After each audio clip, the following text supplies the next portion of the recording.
Il y a deux choses qui m'ont marqué pratiquement à vie. C'était les deux naissances que j'ai eues sur les nappes. Il y a une tumeur maligne du poumon avec métastase qui est pratiquement au stade final.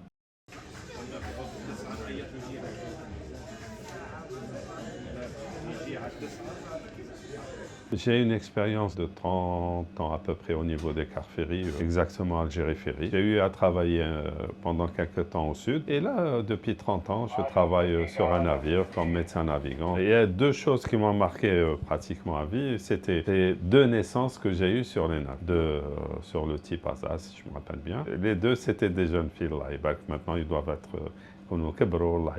les cas d'urgence, on a une procédure. Il y a 3 cas d'urgence sur un navire. L'urgence qu'on peut traiter sur place, il y a l'urgence qu'on peut différer et après évacuer le malade. Et il y a l'urgence vitale, qu'on ne peut pas attendre, il faut évacuer le malade. Et là, on utilise d'autres moyens, par exemple les moyens héliportés, l'hélicoptère, et on évacue le malade dans l'heure qui suit. On a des conventions françaises, espagnoles.